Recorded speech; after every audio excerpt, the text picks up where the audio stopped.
And let's get started with the recording. So tonight we're learning Lamed Zayin Amud Beis, though starting at the bottom of Lamed Zayin Amud Aleph, 2 lines from the bottom. And we're going to learn toward the bottom of Lamed Ches Amud Beis to the Mishnah. There's 2 Mishnahs there. We're going to go to the Mishnah that is 8 or 9 lines from the bottom of Lamed Ches Amud Beis. Again, some critical sugyas in regards to Parakira, understanding some of the fundamental aspects of Shehiyah and Chazara.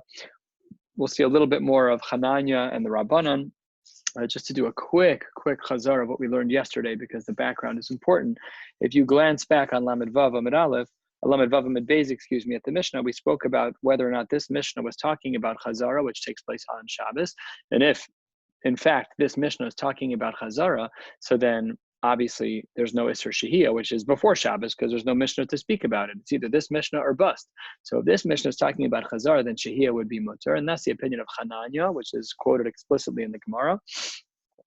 Or you can hold like the Rabbanan, that the Rabbanan hold that this Mishnah is in fact talking about Shehiyah, and there is an Isser D'Rabbanan of Shehiyah, and it is only under certain circumstances. And of course, we know our custom, which is that we are careful to be makbid for the sheet of the Rabbanan, even though the Ramon Shulchan Aruch writes that really we paskin like Hananya. Tosfos on the top of Lamed Zayin Amud Aleph, as you can see on the top of the page, Mishum D'Kaimal and Hananya. Rashi, as we will see later today on Daf Lamed Zayin Amud Beis, also paskins like Hananya. So it seems very clear from the Rishonim Alatar, the Rishonim on the page, that we do hold like Hananya, but nevertheless, we seem to have embraced the Shitas and the Rishonim of the Rambam and the Rif and Rav Yosef Karo and the Shulchan Aruch in their footsteps, and the Bir Halacha, the Mishnah Brura, who also seem to have held that that was going to be problematic. So today we're going to be discussing it a little bit. But before we do that, we're going to get started with another sugya a little bit. And just to intro, right before we start, I wanted to share with you just some new terminology that we're going to be exposed to today, and that is the levels of cooking. So there's food that's uncooked, which is, whatever, it's uncooked, it's totally a raw piece of meat. The most minimal level of cooking, as we've learned already, is the level of cooking called machal ben drusai, and we learned a few days ago the machlokas rishonim between Rashi and the Rambam. Rashi holds that food that is cooked 1/3 is considered to be machal ben drusai, and the Rambam holds that it has to be 50% cooked, and as mentioned back a couple of days ago, that the Chazon Ish held that the way that we measure is not by actual cooking process per se, because more happens in the later half than in the earlier half, but rather by time. So if it takes an hour to cook chicken, 20 minutes is Rashi, 30 minutes is the Rambam. The next level is called mevushal kol tzorcho, that it's cooked fully. It's 100% cooked. It's ready to be served. Now, the next level, and this is where we're going to be jumping off today, the next level is called mitztamek, where a food has even more of its liquid being drawn out from it. A perfect example of this, probably the quintessential example of this, is cholent. We let cholent sit on the fire for 24 hours at a time. We don't mind if it cooks an extra few hours. That is what we call in halacha mitztamek v'yafelo. It's mitztamek, it's shrinking, the meat's getting a little bit smaller, the potato's getting a little bit smaller, but it's yafelo, it's good. The result is a food that we prefer. So those are the levels. There's uncooked, there is mevushal kol tzorcho, it's fully cooked, 100%, ready to put on the table. Then there's the next level, which is mitztamek v'yafelo. And how does mitztamek v'yafelo, something that we cook longer, but it's good for the food? Beef jerky is another great example. Foods that we cook till the end of the possible sites of those foods. How can we make it any tougher? So then we say that's mitztamek v'yafelo. And do we allow mitztamek v'yafelo? And that's where we're going to start here. I just wanted to make sure that you had a little bit of the language before we began, if you've never learned about this before.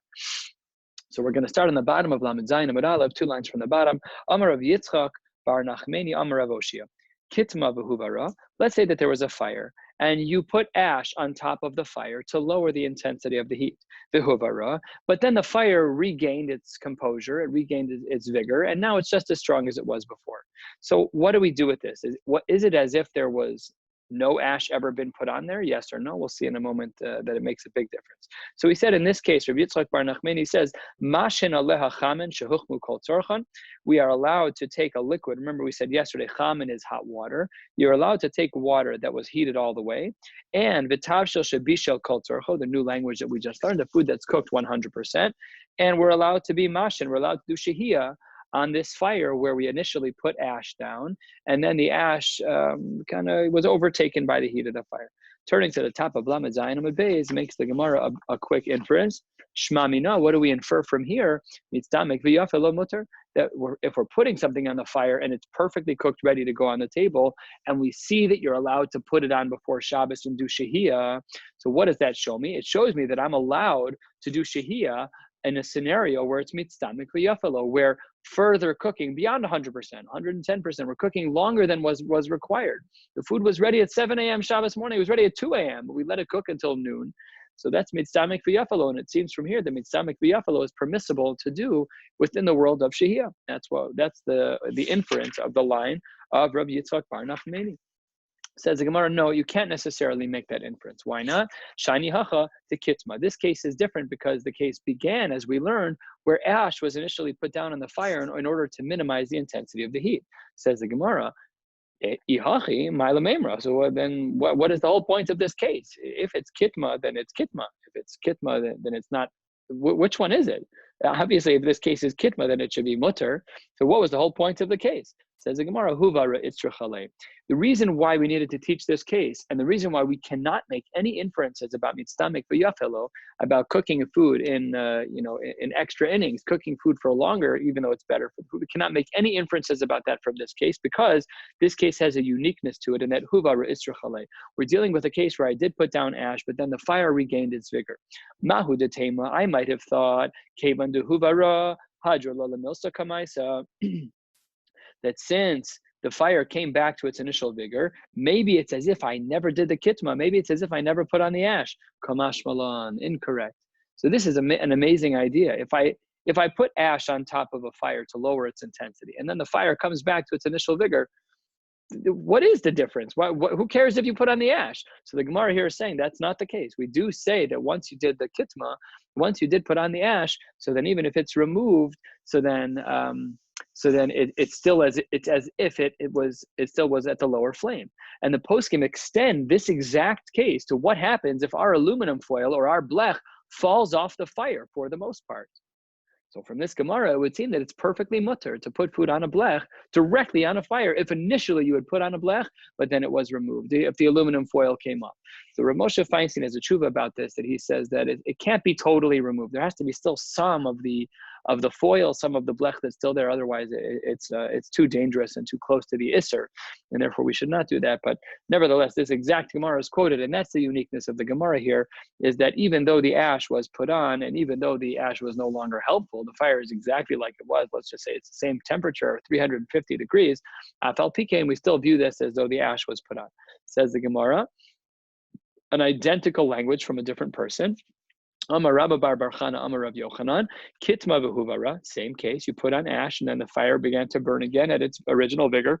Mashin aleha chamen shehuchmu kol tzorchan.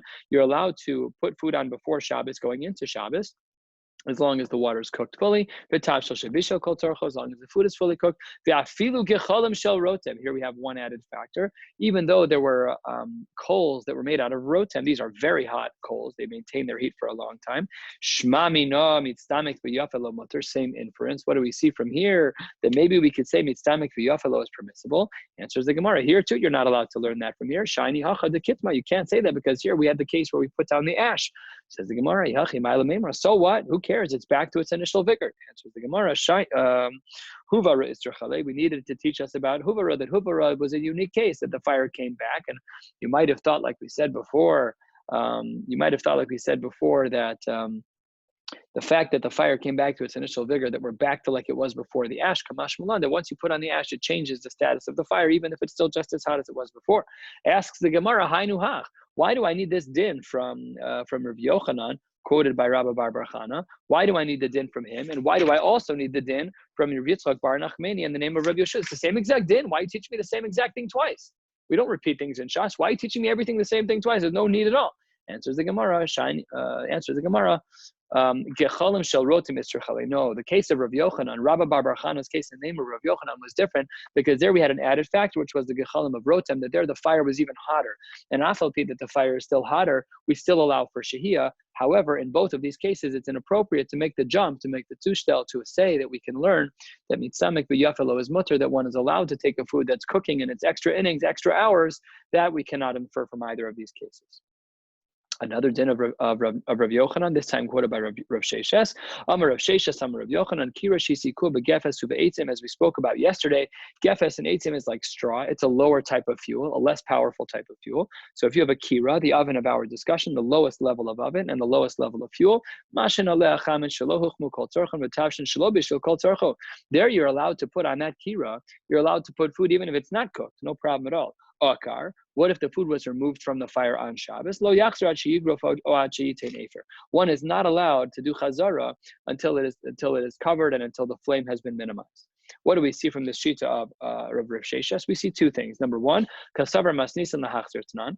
It seems that he's saying that our Mishnah is talking about chazara because we see that shehiyah is perfectly mutter. That's like Chananya. Aval lishos mashen afal pisha eno garv eno katan. Seems like shehiyah would be totally mutter. And the second thing, the first thing is about chazar, and the second is about shehiyah, that we see that shehiyah is perfectly mutter like Chananya. Rava pushes back on Rav Sheshes and says, Tarvahu Tananhi, we've already learned both of these. Lishos, in regards to shehiyah, Tanina, we already learned elsewhere, separate of our Mishnah, one is not allowed to put bread into an oven as it's getting dark. The locharara al gabe gechalim, and not batter to make a cake on top of coals. Elakadesh yikrimu paneha hakarmu paneha shari. We infer from this case that if it's only a small amount of cooking, that it is permissible to put on the fire. Namely, shehiyah is mutter when it's only partially cooked. So that, why Rav Sheshes did you bother teaching me that? Second of all, lahachzir, in regards to the din of chazar that you just tried to teach us, nami tanin, and we also learned about that. Beis Hillel omer ma'af machzirin ve'ad kan. Lo kashar beis Hillel begrufo ktuma, aval b'she'ena grufo ktuma lo. So we have already had both of these dinim. The first we said is the case of the hakar mupaneh shari, that when bread is only partially cooked, we can leave it in the oven going into Shabbos. And the second is our Mishnah, where we saw that beis Hillel only allowed for chazar to take place with grufo ktuma. So if that's the case, both of the dinim that Rav Sheshes just tried to teach me in the name of Rav Yochanan, I've already learned. No chidushim here. So Rav Sheshes, save the breath and save the ink. Why are you bothering teaching me a din that I already know? Answers the Gemara. The Rav Sheshes nami. Why did he bother saying what he said in the name of Rav Yochanan? Diuka demasnisim kamash malan. He was just teaching me how Rav Yochanan learned pshat in these two mishnayos. No chidushim. A very uncommon Rashi. Rashi rarely paskins for us in a very clear way, but here Rashi does paskin. Take a look at Rashi just on obviously the inner margin, an inch below where we are. Dibur hamaskal v'Rav Sheshes nama duka demosisim kamash malan, and he says here mishum delo masnin labehedja hakar mushar. Take a look at the next line. Ve'anan demashhinan kidera al gabe kira she'ena grufa. What does he say? Ve'anan we demashhinan kidera al gabe kira, that we do allow for shehiyah al gabi kira she'ena grufa adechananya samchinan. We rely on Chananya. We rely on Chananya. Please excuse me just one moment. I'm so sorry.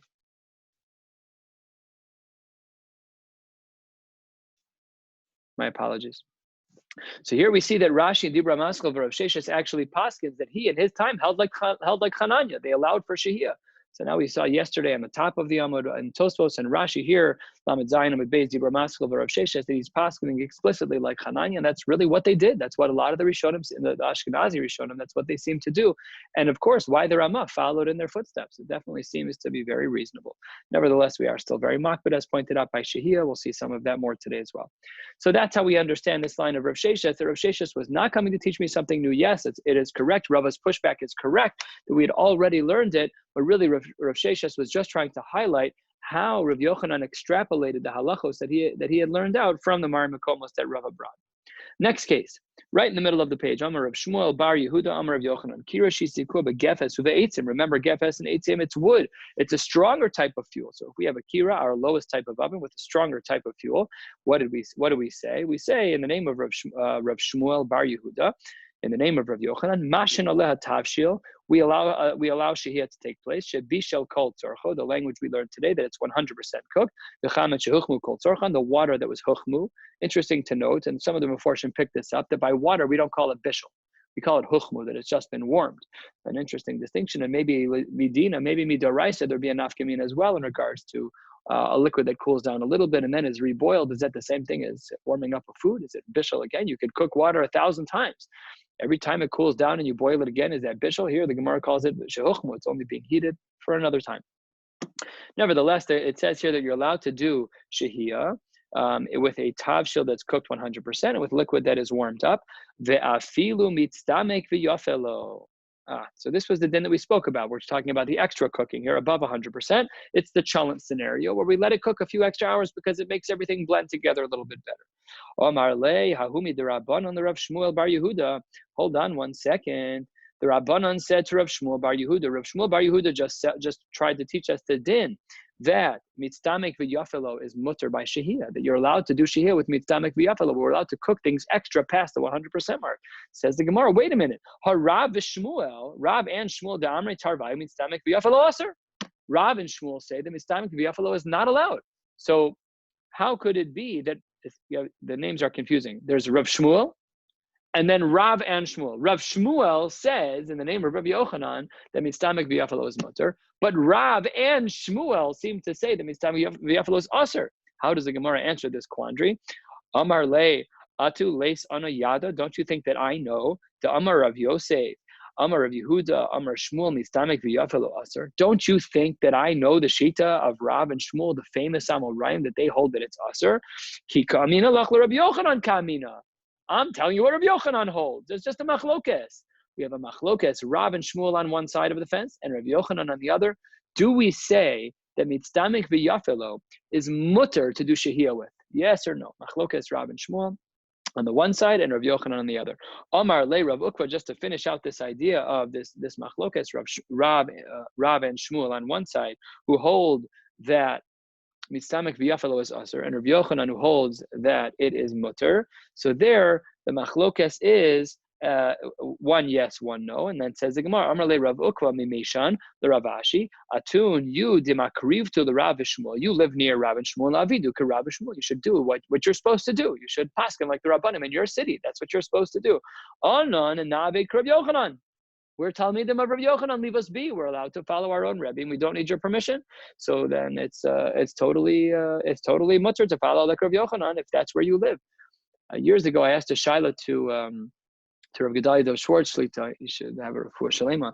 And I asked him a shaila. I think I called him actually from Eretz Yisrael, and he would not answer the question. He said, "You need to ask the poskim where you live. You need to ask the shaila to where you live." That is this idea that you people who are demakriv to the Rav Shmuel, you live in their cities, you need to follow their din. We saw this earlier where someone was given a consequence for not following the Rabbanim of their particular town.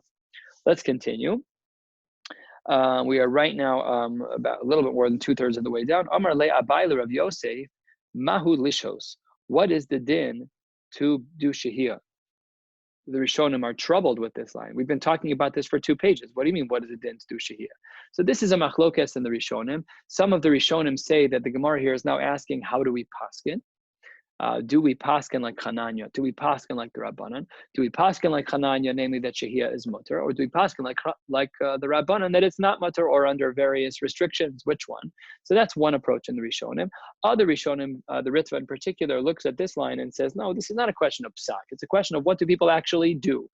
Sometimes we like what we do. Like we paskin like Chananya Medina, but we don't behave like Chananya Medina. We behave like the Rabbanon. So that's what the Ritva says is going on with this question. The Gemara here answers as follows: Amar le ha Rav Yehuda mashu leve achil. Rav Yehuda would do shehiyah and he would eat.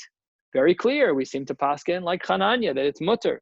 Says the Gemara, Amar le bar minei de Rav Yehuda. You cannot learn anything from Rav Yehuda. Rav Yehuda, the kevan de misukan, who he was considered a chol sheyesh bo sakana. His health was not good. Afilu b'Shabbos nami shari l'mei badle. He could do whatever he wants. He had a heter to cook on Shabbos if need be for his own health, as would any of us with significant medical issues. Speak to your local Orthodox rabbi. But Rabbi Yehuda is just not a raya. Livelach my amarle. What would you say? So he said besura mashu. In surah they also did shehiyah. They would wait. They would put the food on the oven before Shabbos, on the fire before Shabbos, and they would then eat it. To Rav Nachman bar Yitzchak, Moreh de Uvda. Rav Nachman bar Yitzchak was referred to as a Moreh de Uvda, a master of his actions. Rashi, Dibur Hamaskal Moreh de Uvda, Midaktek b'maisav. He was very, very careful with all of his actions. We know people like that, who we can see in their behavior, a diktuk mitzvos, this careful, this zeal to be exceptional in what they do and all of their actions. people on a very high level, very few people like that around the world. And that was Rav Nachman Bar Yitzchak, and he was the real deal. And he was Umashu Leva Achil. That's a good raya. So Amar Rav Ashi Hava Kamina Kame de Rav Huna the Shahin Le Casa de Harsana V'Achel. I was around Rav Huna, and I saw that he took Casa de Harsana. Casa de Harsana. Take a look at Rashi. Dug him just to the left, an inch above where we are. Casa de Harsana. Rashi says Dugim Hamivushalim Bishamnan Bekemach. They're fish that are cooked in their own oil with an addition of flour. So that is what Rav Huna did. That's what he did at Rav Huna's house. But says the Gemara, Velo Yadana. However, I don't know. I don't know if it's because he held mitzamek v'yafelo was mutter, or because there was flour added, then by definition, anything that has flour added to it is mitzamek v'ralo. This is a term we didn't discuss yet. We said mitzamek v'ralo is that any additional cooking beyond 100%, it makes the food still better. Cholent, beef jerky, foods of that nature. There's also an idea called mitzamek v'ralo. Mitzamek v'ralo is where the more cooking it is, the worse it is. You want to cook something medium rare, cooking it more is worse. That's mitzamek v'ralo. At that point, we say it's not good cooking anymore, and that's less problematic because now you're not doing bishul, you're not cooking anything for your benefit. So mitzamek v'ralo, he didn't know which one the Casa de Harsana was. Was Casa de Harsana allowed to be put on the fire before Shabbos because it's mitzamek v'yafelo, and mitzamek v'yafelo is mutter? Or do we say, no, it's mitzamek v'ralo, and that's why it's mutter, but really mitzamek v'yafelo is aser? So that he didn't know the answer to. So the Gemara gives an answer for him. Amar Rav Nachman, mitzamek v'yafelo aser, mitzamek v'ralo mutter. And we do, I believe, paskin like this, that we hold that mitzamek v'yafelo is aser, that even one who is allowed to do shehiyah, whatever circumstances under which they'd be permissible, one is not allowed to do so with something that's mitzamek v'yafelo. However, one would be allowed to do that with something that is mitzamek v'ralo. How are we allowed to put up a challenge? Because it's garuf v'katim. We've solved the problem. We allow one, even according to the Rabbanan, when something is garuf v'katim, when we have the foil, when the knobs are covered, when it's set and it's all controlled, so then we allow the shehiyah. That's what we're doing. We typically do try to have it fully cooked before Shabbos so that we have the best case scenario, but it's all mitzamek v'yafelo. Why is it mutter mitzamek v'yafelo should be aser? We don't allow enhancements cooking. We do, and it's garuf v'katim. We do, and it's garuf v'katim, even according to the Rabban. Says the Gemara, klala de milsa. What is the general guideline in regards to when something is mitzamek v'yafelo, mitzamek v'ralo? Says the Gemara as follows.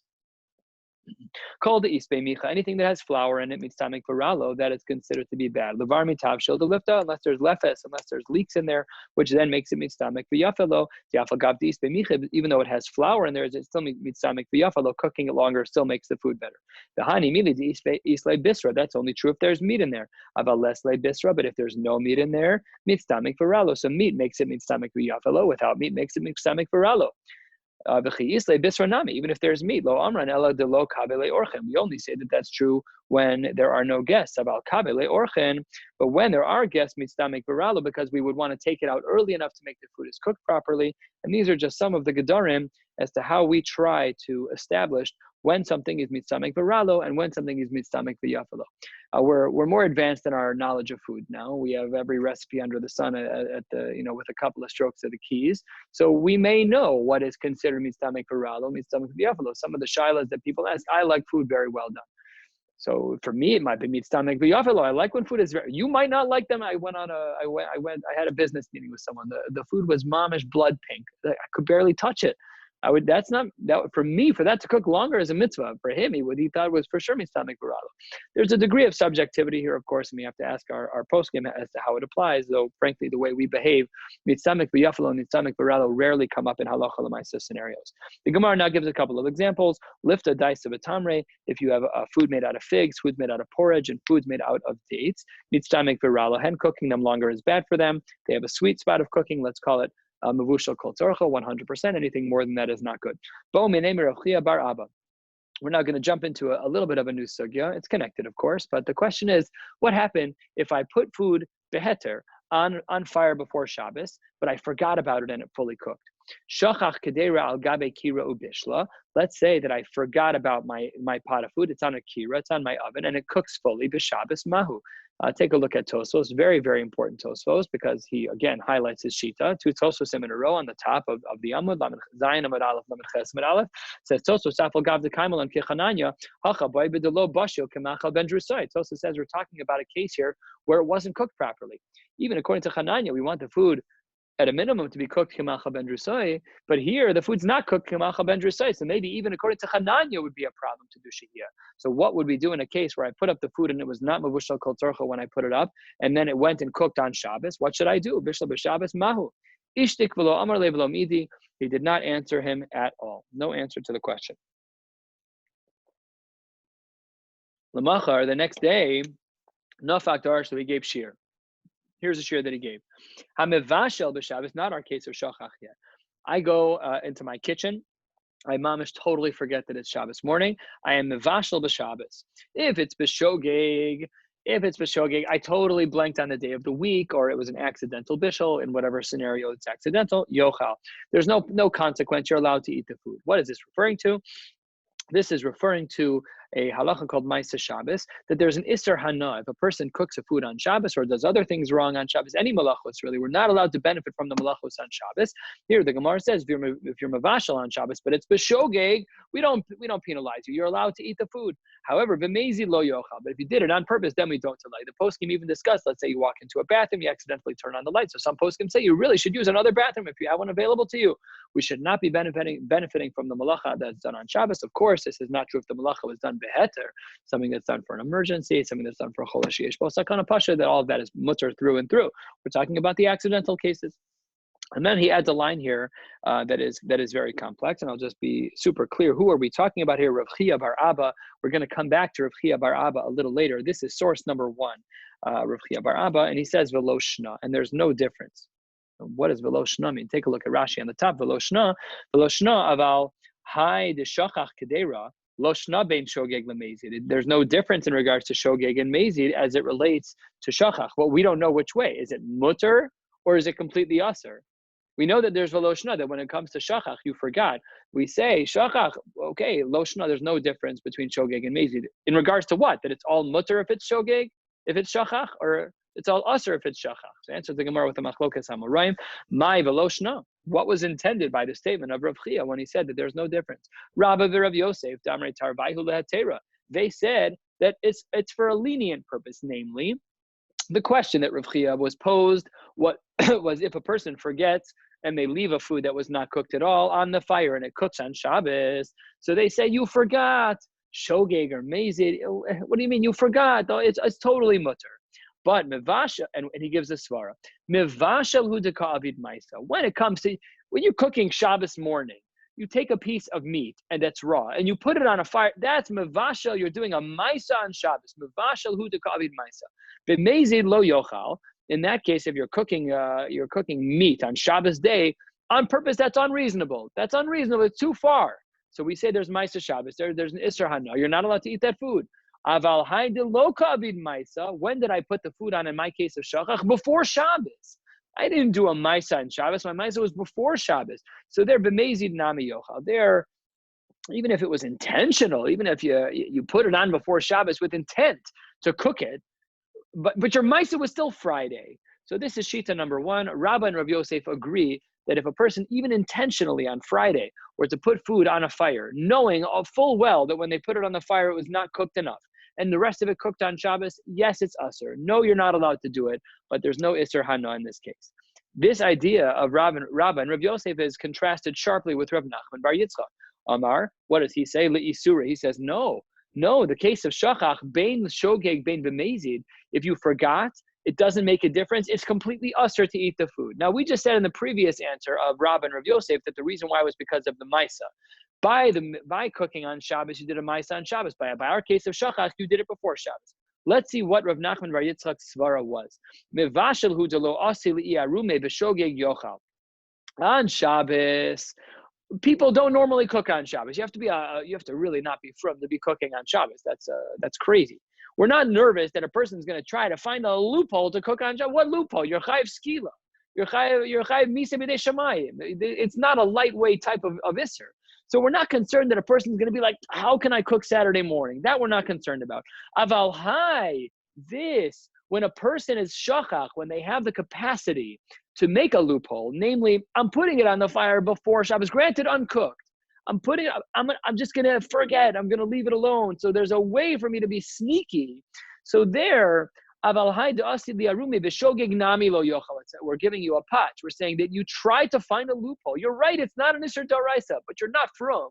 You're cooking on Shabbos. Okay, you put it on before Shabbos, but you're using a loophole. So in contrast to Rabbi and Rav Yosef, who focused on when the Maisa took place, here Rav Nachman Bar Yitzchak is focusing on your mindset. And the mindset is that by shachach, by the pre-Shabbos time frame, we're concerned you're going to try to make it into a loophole. And therefore he says that when Reb Chia said lo shna, what he meant is that shachach is going to be usher, whether or not it was shogeg or mezid, it makes no difference, because there's a potential to utilize the Erev Shabbos time frame as a loophole. Therefore, we do not allow for one to benefit from the food that was cooked having been placed on Erev Shabbos. That's the Machlokes Rabbi and Rav Yosef on one side and Rav Nachman on the other. Again, the first holding that it's based on Maisa, and the second holding that it is based on intent. Meisive, the Gemara is going to ask a question on which Shita makes sense. I'll just give you a little precursor. The Gemara understands Rav Nachman Bar Yitzchak better than it does Rabbi and Rav Yosef. Let's dig in. Meisive, shachach kedeira al gabe kira ubishla b'Shabbos. An explicit expression of the case that was asked to Rav Chia, our case number one. The case of Rav Chia is now asked here in a Tosefta. This Tosefta is located here in Perek Gimel of Shabbos. You can find it in the back of the Gemaras. Shachach kedeira al gabe kira ubishla b'Shabbos b'shogeg yochal b'mezid lo yochal. So if you forget a pot and you forget it on the fire and it cooks on Shabbos, so the din is that b'shogeg, if it's a shogeg, you eat. You're allowed. There's no isser hana. You're allowed to eat it. But mezi lo yochal. This shita is like nobody, because we just said that if it's shachach, it's lo shna. Either it's like Rabbi and Rav Yosef that shogeg or mezi by shachach is mutter, or it's like Rav Nachman Bar Yitzchak that shogeg and mezi by shachach is usher. Nobody says this. So now let's see how the Gemara understands. But medvarim amurim. When do we say that this is the case? That's if the water was not all warmed up when it was put on the fire, and the food was not yet cooked. Maybe it's machal ben drusoi, but it's not fully cooked. Aval, however, if in fact it's fully cooked, fully warmed up water, this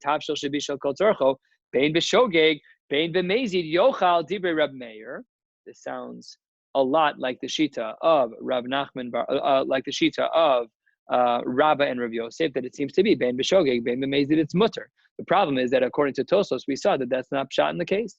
We saw that the case that we're dealing with is says Tosos, is where it wasn't cooked. So the second part of Rav Meir here, where he says that the food is cooked entirely, is not our case, because we were talking about a case specifically, says the Balei Tosos, where it was partially cooked, like the first half of Tosos. Continues the Gemara, that's Shitas Rav Meir. Rabbi Yehuda Omer, if a food was completely warmed up, mutarin, it's permissible. Why? Because when it comes to water, remember, Chamen Sheuch was talking about water, it's mitstamek viralo. All water, when it boils, what happens when water boils? You lose water. That's not good. You heated up the water to have water on Shabbos.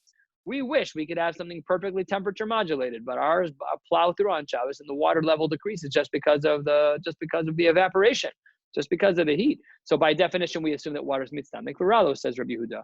Then he adds, v'tavshil shebishel kol tzorcho. However, when it comes to a tavshil, to a food that was mevushal kol tzorcho, it's fully cooked 100%, aser mipnei shemitstamek v'yafelo. Like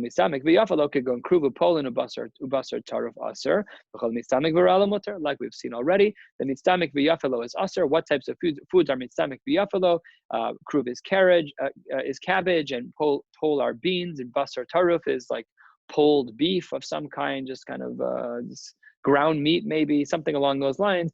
Okay, so that's the machlokas Rabbi Yehuda and Rav Meir. Says the Gemara. We saw that in the case of Tavshil Shabishal Kol Tzorcho, and now let's see how that line fits with everybody. Bishlam Rav Nachman Bar Yitzchak Lo Kashya, Kan Kodem Gzeira, Kan La'achar Gzeira. Rav Nachman Bar Yitzchak we can understand. Our Mishnah over here, this new Tosefta that we're learning now, not Rav Chia. This Tosefta that we're learning now is one version of Rav Nachman Bar Yitzchak. That makes sense. And then the previous Shita by source number 1, by Rav Chia on the top, was the later version of Rav Yitzchak, because remember that Rav Chia Bar Yitzchak was the very beginning of the Amoraim toward the end of the Tanaim. So it makes sense that he'd be after the times of the Tosefta. That makes sense. The truth is that Tosefta authorship was written around then, but the material was written earlier. Rav Chia's material was newer than that of the Tosefta. So I could understand the Shita of Rav Nachman. In one case, Rav Nachman would say, like he does over here, that it's permissible. And in the case of Rav Chia, he says it's permissible, it's totally usur. And the reason why was because of the timing of the Gzeira. What Gzeira are we talking about? So that Gzeira, we will see what the Gzeira was in a little bit. Halfway down on Daf Lamed Ches Amud Aleph, right in the middle of the page. Elo the Rabbi Rav Yosef, Rabbi and Rav Yosef, who we said that they held Loshna, that by Shachach, we don't care if it's Shogeg or Mezid, it's going to be Mutter. So there, according to them, Damar Lehat Teira, Ikodem Gzeira Kasha Mezid, Ila Achar Gzeira Kasha Nami Shogeg. Their Shita makes no sense under any circumstances. Rashi helps us to understand. Rashi says, Elo de Rabba Rav Yosef, 2-3 inches up from where we are. Elo de Rabba Rav Yosef to Amrei Aliba de Rav Chia in source number 1 Bar Abba Lehet Teira Af B'Mezid, that it's mutter even B'Mezid. That doesn't match according to this Tosefta at all. Not Rabbi Yehuda, not Rabbi Meir, nobody. It doesn't work at all. So that Shita doesn't work whatsoever. So what does the Gemara answer? Kasha. The Gemara says, you're right. We have a great question against Rabbi and Rav Yosef, and the Gemara does not answer this question. A reminder, Kasha doesn't mean there is no answer, it means the Gemara doesn't have the answer presented here. It's not like a Teku where there isn't an answer. Sometimes Rishonim can jump onto a Kasha and give their own svaras, unlike a Teku where it's less likely for them to do that. Says the Gemara, we tried to answer for Rav Nachman that we could understand the difference between the statement of Rav Chia, source number 1, and this Tosefta, in that it was before and after the Gzeira. My Gzerta, what Gzeira are we talking about? Says the Gemara, the Amar of Yehuda Bar Shmuel, Amar of Abba, Amar of Kahana, Amar Rav, going all the way back to the early Amoraim. Bitchila, in the beginning, Hayu Omer Hamavashal B'Shabbos B'Shogeg Yochal B'Mezid Lo Yochal, that if a person was cooking on Shabbos, but it was B'Shogeg, then there's no consequence of how you're allowed to eat the food. However, B'Mezid Lo Yochal, if you did it on purpose, you're not allowed to eat. V'hu hadin l'shocheach. That was the initial din. That we just split the same way. If you were shocheach mamish with on Erev Shabbos, you didn't intend to cook. You cooked, but you didn't intend to cook. Fine, but that's one possibility. But if you did it on purpose, the shocheach, you were using that loophole, so then we would say it's not allowed. Misharabu mashin b'mezid. But when people started doing it on purpose, people actually intentionally started to use the loophole. They were putting uncooked food on Shabbos, on Erev Shabbos, on a fire with intention to cook it.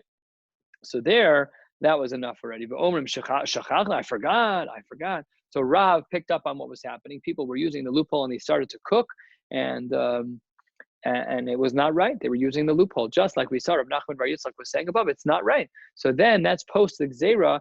Chazru v'kansu ala shocheach. There, the Chachamim, they said no more. So in the times of Rav, which works out absolutely perfectly from a historical perspective in regards to Rav Nachman Bar Yitzchak, because Rav was Rav Chia's Rebbe. The timing is mamish perfect. So the Gemara's answer of Rav Nachman Bar Yitzchak, that the statement of Rav Chia was where Rav Nachman Bar Yitzchak was more machmer and said lo shna, that in the case of shachach, where you forgot, bein b'shogeg, bein b'mezid, it's going to be usher. That's post Gzeira by Rav Chia. Perfect timing. Prior to that, we might have been more lenient, like the Tosefta works out perfect. As an aside, the Gemara presents the following question: Kasha de Rab Meir ad Rab Meir, Kasha de Rab Yehuda ad Rab Yehuda. Rashi saves us a lot of the legwork. We saw machlokes yesterday in regards to Rab Meir and Rab Yehuda. Take a look at this beautiful time-saving Rashi, 2 of them in a row. These 2 Rashis will help us very much to understand what the Gemara's question, or what question on Rab Meir are we talking about. Take a look at Rashi, an inch and a half above where we are. Kasha de Rab Meir ad Rab Meir. The Tanya Le'el, we learned on the previous blot. The Reish Pirkin in the beginning of Parakira, the Rab Meir aliba de Beis Hillel. What did Rab Meir say according to Beis Hillel? Chamin aval lo tavshil, liquids yes, but not cooked foods. V'hacha shari chamin v'tavshil shabishil kol torcho. Here he was very different. So stira between 2 Rab Meirs. Next Rashi v'kasha de Rab Yehuda ad Rab Yehuda. What was the contradiction between the Rab Yehuda on the previous blot and the Rab Yehuda over here? The hasamam Rab Yehuda chamin v'tavshil v'hacha osar tavshil shabishil kol torcho. He was more strict here. So that how do these two shittas of Rav Meir and these 2 shittas of Rav Yehuda play out? Answers the Gemara as follows. So we saw Kasha de Rabbi Meir, Kasha de Rabbi Yehuda. Answers the Gemara, de Rabbi Meir lo Kasha. The contradiction of Rabbi Meir is not a problem. One is in an ideal case, and one's in a less ideal case. You can plug that back into the Rashi, where he was more strict, which is in the previous case of the Bladago, that's where he was strict on Tavshil. But here it's B'diavad, we're going to be more lenient in a B'diavad case. And Rabbi Yehuda nami lo kashe kan begrufa ktuma kan b'she'ena grufa ktuma. Where Rabbi Yehuda was more strict, that's where it was not garafa katum, and where he was more lenient, that's where it was garafa katum. Garafa katum again is making sure that the fire has a lower temperature. Asks the Gemara, what if you did it on purpose, says Rashi? Other Rishonim have different approaches here with what the Gemara's question is. What if you did it on purpose? I intentionally, on Friday afternoon, it's very difficult to understand this Gemara's question because we asked this question above that we said b'mezid. Hard question to answer. So other Rishonim disagree with Rashi. The Tosfos here disagree as well. Says Rashi, it says Tosfos in the bottom, Tosfos avar v'shahamai b'delo bashil kamachal ben drusay leka leukma dakvar pashel el isura kerav Nachman bar Yitzchak. Can't be like the case above. It has to be a different case. It must be that it was partially cooked and there was a degree of shogeg. That's not like Rashi understood. Either way, according to Rashi or Tosfos, what's pshat here? What's the answer? Says the Gemara. Asks the Gemara, "Mikansuhu rabbanan olo." Do we say that a person gets a knas in this case? Yes or no? Answers the Gemara. Tashma damar Shmuel bar Nasan amar Rav Chanina shehalach Rabbi Yosi letzipori. When Rabbi Yosi went to the city of Tzipori, matzachamin shenishtahu that were put al gabe pikir before Shabbos. They found water that was put on a fire prior to Shabbos, and nobody said boo about it. It was totally fine. However, beitzim mitzumako shenishtahu al gabe pikir v'asar lahen. There he said it was not allowed. So we see that it seems to be that they're strict. My love also Shabbos. Doesn't it mean that in regards to the eggs, which was mitzdamek, seemingly mitzdamek v'yafalo, that he said it was a problem? Answers the Gemara, lo l'Shabbos haba. No. There was no Isser, there was no Knas in this case. They were still allowed to eat the food that Shabbos just for future Shabbos, and they said you cannot do that, and if you do it again, then you'll have an Isser Hanad. You cannot eat the food that you used for Shehiyah here. Says the Gemara, in regards to eggs, Michlal, we imply from this Gemara where it seems that eggs are mitzdamek v'ralo. That eggs are mitzdamek v'yafelo. Michlal, the beitzim mitzumakos, that eggs that are shriveled up, mitztamkos v'yafelo heninu. Says the Gemara, maybe we should say that eggs are mitzdamek v'yafelo. Answers the Gemara, you're right. That is correct. Amar Rabbi Chama bar Chanina pamachas nisarachti ani v'Rebbe. I was having a meal with Rebbe. Lamakom echad, in one particular place. They were completely shriveled up like other foods that are shriveled up. And we see this was during the week. But we see from here that the eggs that were all shriveled up are considered a wonderful food. So we see that eggs are taka mitzdamek v'yafalo. Nevertheless, there was a knas for the next week, but not for this week. So the Gemara's answer, according to Tosfos, if the food was already cooked and it was a shogeg, so then we would say there's no knas. According to Rashi, Rashi has a difficult time understanding the Gemara according to Tosfos. But Rashi says if it was b'mezi, there's no knas that week, but there will be a knas the next week. 2 dots at the bottom of the page. It's already been 45 minutes. Going to try to keep up the pace to get us to the bottom of the next Amud with some degree of speed here. And the Gemara says as follows. At the 2 dots, 2 lines from the bottom, Lamed Ches Amud Aleph. Beis Hillel Omrim, Af Machzirim, we even allow for Chazara on Shabbos. Amar Rav Sheshes, the Divrei HaOmer.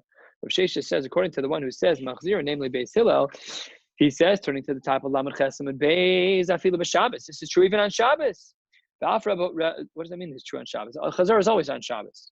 You can't have Chazar on a Thursday. What does Chazar mean? Chazar means we took it off the fire. We want to put it back on. So today we're going to learn right now some of the 5 parameters where Chazar is permissible on Shabbos. But first, take a look at Rashi. Why does the Gemara say we're talking about Chazar on Shabbos? Obviously, it's on Shabbos. Says the Gemara. Says Rashi, Tab Rashi, B'yom HaMacharas. You might have thought Havamiyah, maybe it only applied on Friday night. Kamashmal, and it even applies. There may be an Isra Chazara even on Shabbos, but even there, Hillel was matir to do Chazara, on Shabbos. Says the Gemara, top line, Ravoshia, Savar, Af Machzir, and Afilu b'Shabbos, that it's mutter to do Chazara even on Shabbos day, not only on Friday night. Amar Ravoshia, Pamachas Ninu Omdim La'ela Me Rav Chia Rabba, we were taking care of Rav Chia, Be'elanu Lo Kumkumus Shel Chamen Midiyuta HaTachtonu L'Diyuta HaElyona. He had a 2-floored house. We brought the hot water from the fire in the basement, brought it upstairs, made him a drink. mazagnu lo esakos vehechazarunhu limakom of lamar lanu davar. We brought it back down to the fire downstairs, and it was totally fine. Namely, we're allowed to do chazar and Shabbos perfectly fine.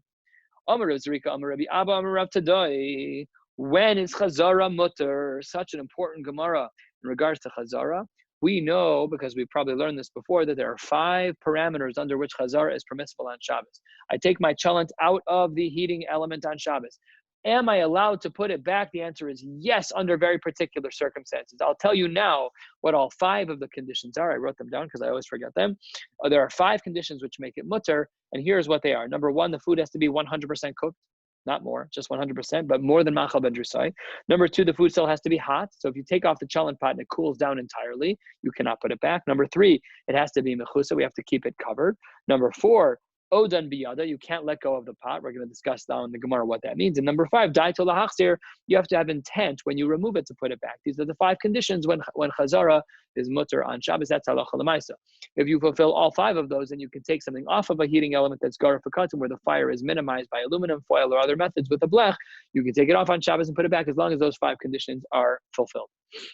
So let's get into some of the details today. Amar Rav Tzrika, Amar Rav Abba, Amar Rav Tadai. Lo shanu ela she'odan biyado. When are we allowed to do chazara? That's only if you're still holding on to the pot. Take the cholent out of the heating element and hold on to the pot the whole time. You're scooping it out with one hand. You're holding on to it with the other. Then you're allowed. Aval hinichan al gabe karka. But if you put it down on the ground, so then you're not allowed to do it anymore. Usher. Then you're not allowed to do chazara.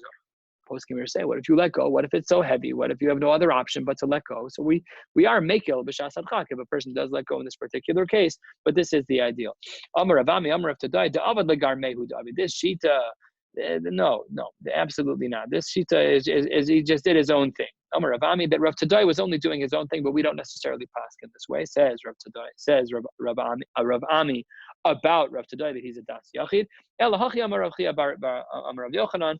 Really, what is the din about putting stuff on the ground? Rav Tadai said that it's aser. Amar Rav Yochanan, afilu inichal gabe karka mutter. Even if you put it down on the ground, no problem at all. No problem at all. Pligi bar Rav Dimi veRav Shmuel bar Yehuda. And these 2 amorim have a machlokas. V'tarba mishmed Rabbi Lazar Amrei. They have a machlokas about what their Rabbi Lazar said. Chad Amar odan biyado mutter al gabe karka aser. One of them says even if it's still in your hand, but if it's on the ground, even if you're holding on to it, but if you put it on the ground, you're not allowed to put it back into the heating element. Even if you put it on the ground, as long as you're still holding on to it, then it's still mutter.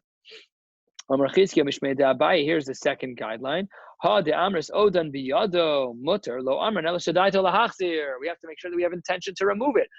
That when we took it out, when we removed it, we have to have intention to return it. It's called daito lahachzir. That we're not allowed to return it if we didn't have daito to put it back. So let's say I took it out, seemingly I thought I was going to empty out the whole cholent pot. So I took it out, I had no intention to put it back. You're not allowed to put it back in the heating element if there's anything left over. That's usher, because we need daito lahachzir. What does the Gemara infer from here? The Gemara infers from here that when you try to combine daito lahachzir, that having intent to put something back, but it's still on the ground, not enough. Then it would be aser. That is shita number 1. Some learn this the other way. Amar Chizkiya mishmei de Abaye. Chizkiya says in the name of Abaye, Ha de Amar sal gabe karka aser lo amar elo she'ein daito lahachzir. Daito lahachzir mutter. Here Abaye says that no, if you have intention to put it back, so then even if it's on the ground, it would still be mutter. Your intention is stronger than putting it on the ground, and that's a shita within the Ika D'Amrei Michlal. What does that imply? That if it's still in your hand, even if you have no intention to return it, that is permissible. Boy, Rav Yirmiyah asked a triple-headed question, and they all got the answer of Teku. What if you hung something? You took it out of the heating element and you hung it on a hook. Is that considered like putting it on the ground or not? Or is that still considered like in your hand? Instead of putting it on the ground, you put it on a bed. It's not all the way on the ground. It's on a bed. You put it on a counter. How do we play how do our counters match up to putting it on a bed? What if you move from one hot spot to another hot spot within a blech, or it's a different blechs? Says the Gemara to all of these Teku. We don't know the answer. We're going to push through and get to the next Mishnah. It'll take up to another 7 or 8 minutes. I know it's a longer shir, but these dafim are very rich and they require a lot of perush. And I hope that the speed is not too much, but I just want to make sure that we get through everything at a reasonable hour. Opens the next Mishnah. We spoke about in our previous Mishnah, the opening Mishnah to Parakira, about Akira, which is the lowest level oven. Remember, I had given as an introduction there that there are two other kinds of ovens. One is called a kupach, which is hotter than Akira, and the third is called a tanur, which is the hottest of them all. So again, the order, lowest level of heat is Kira, Kupach, Tanur. Kira, Kupach, Tanur, that's our order. Says our Mishnah, Tanur, the hottest of the ovens, which was heated with the lowest of forms of fuel, which is with straw. Lo yitain bein mitocho bein me'al gavav. It's so hot that even with kashu begavav, with the lowest level, you're not allowed to use it as a heating for heating at all. No chazara at all. Again, we don't know what we're talking about. Chananya, Rabban, and their machlokas applies here as well. Are we talking about shehi? Are we talking about chazara? Kupach shisikua bekashu begavava. If you had a kupach, the middle of the road oven, and you were hisikua bekashu begavava, so this one's in the middle and it's split. If you use the lower form of fuel for the kupach, which is the middle oven, so then hareze kikirayim, we treat it like a kirayim. And if it's begefes ube'etzim, if your kupach is warmed with a higher level of fuel, then we treat it like a tanur, because the way that it held heat was better. So that's how the kupach is split. So we have 3 levels. I'll just split them up away according to the Mishnah. Just split it. We have a kira, and we have a kupach that has kashu begavava. Then we have a kira that is with eitzim and gefes, which is like the highest level of a tanur that is even bekashu begavava. That's how the Mishnah splits it up. So ask the Gemara the following question: Tanur shehisikuhu. If you have the highest oven, very hot, savar of Yosef lemeimar, he infers from here, tocho mamish. When we say that the restriction is in the oven, the Mishnah here is being literal, within the oven. Al gabav mamish. And when we say on top of the oven that we're restricted, it's restricted there too. However, maybe we should be able to put it on the side of the tanur. Namely, are we allowed to put something close to the heating elements of a tanur, but not on it or in it? Good question. Abaye, to that inference, is that correct? Do we say that that this is correct? Abaye, he asked the following question: Kupach sheisiku bekasha begavava. Remember what we said in our Mishnah, that the kupach, the middle heat oven, that if the fuel that was put in there was kashu begavava, the lower heating fuel, hareu kikiraim, it's of the lower type of oven, like our kira, like our ovens. However, begefes uve'etzim, what if it was talking about the upper heating element? We said if it's a higher level of fuel, hareu kitaner ve'aser, we said that it's like a tanur. Hakikira shari. Had it been like it was a kira, then maybe it would be permissible. Says Rashi. Rashi's 4 or 5 inches up from where we are. Dibur hamaskal hakikira shari. Klamar midikatani harehu kitanur. When we said it was like a tanur, michlal dei hava medama lakikira hava shari. V'shamin and mina de kira shehusak begefes uve'etzim shari. It implies that with a kira that had gefes and eitzim, that it would be permissible to do samuch. So says the Gemara, is that true? If you have a kira that has a tremendously hot fire of gefes and eitzim, are you allowed to put something on it? Ubemai, what's the scenario? Ilema kishe'eno b'mayaskinan, says the Gemara. Ilema al gabav, that you're trying to just put it on top of the kira that was heated with gefes and eitzim, the higher level of fuel. Ubemai, what other details are here? Ilema kishe'eno gar v'katum, that the fire is not protected at all. If that's the case, ela kira ki'ena grufa uktuma al gabav mishari. We don't allow a person to do chazara on even on a kira if it's not garaf v'katum on Shabbos. That's for sure aser. Elalav lismoch. It must be that in that case we're talking about lismoch. And what do we see? The katani harei hu ketaner v'aser. Nevertheless, in our Mishnah we said that that's treated to be. You can't learn from our. We're asking the question now on the start of the Gemara, where Rav Yosef recommended that we could learn about a tanur. You cannot learn that from a tanur. You cannot learn that putting something samuch to a tanur works. We don't even allow it on a kira if it's heated with gefes and eitzim. So your question's ridiculous. Amar Avada bar Abba, the Gemara answers as follows: Hacha bekupach garaf bekatum the tanur grufa uktumaskin. And we're talking about in our Mishnah that the kupach and the tanur are garaf v'katum, and harehu ketanur, and it's treated l'chumra, the afalgav, the garaf v'katum, that even though they are garaf v'katum al gaba baser, that on top of it you're not allowed to put anything on it at all. The ikikira kigrufa v'ktuma nami shari, because had it been like it was a kira, if it was garaf v'katum, that would have been fine. But had it been anything else, it would have been usher. So namely, we would allow for samuch by garuf v'katum for akira, but not by the case of kupach like Rav Yosef recommended, or by the case of tanur. That would not work. And a brisa to finalize and support this idea. Tanya kavase de abaye tanur shisikua bekashu begavava ein somchelo. You're not allowed to do to be somech of food to a tanur, the highest, the most powerful oven, even with the lowest level of fuel of kashu begavava. Ein somchelo. Vein tzarach lomar al gaba. Vein tzarach lomar tocha. Of course, the more stringent applications of using a tanur of inside the oven or on top. Pashut, if you're not allowed to put it near the oven, you cannot put it on or in the oven, says the Brisa. All the more so if the fuel level was higher.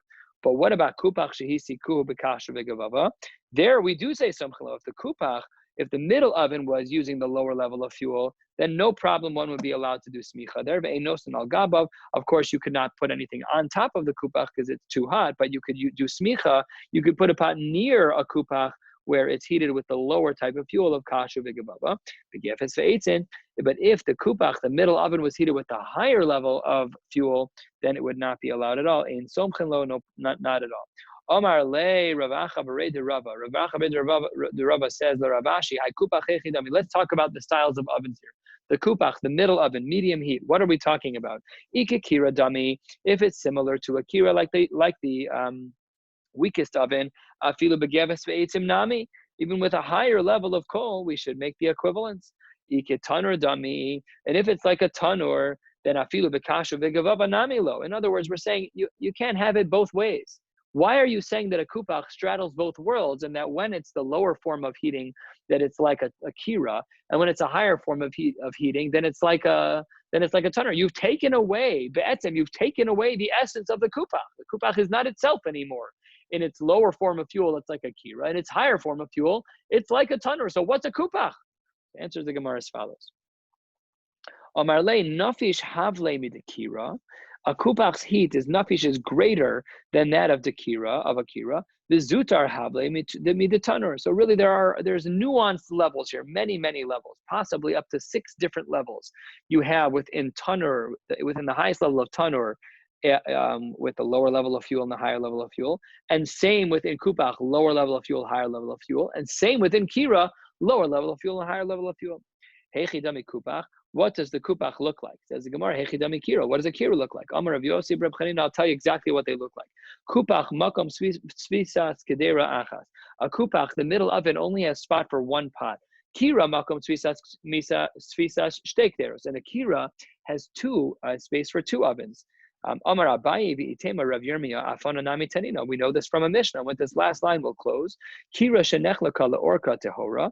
If you have a kira which has 2 pots and it cracks, but it cracks in a way where it breaks both burners, so then now this is a ruined kli and it's tahor. And it's tahor. It's not able to be makabel tuma because the kli is ruined. Now that it's ruined, it's not a kli anymore. Cannot be makabel tuma. However, if it's split in between the 2 burners, or l'rachba, but to the width of it, and now you have 2 separate burners. The crack happened in the middle in the kira. Now I have 2 separate burners. There we would say, and the Mishnah here says l'rachba tameh, because now they still each function as a kli. However, kupach bein leorka bein l'rachba, because there's only 1 burner in the kupach, because in that middle oven there's only 1, so therefore it would be tmea no matter what, because it would ruin the kli.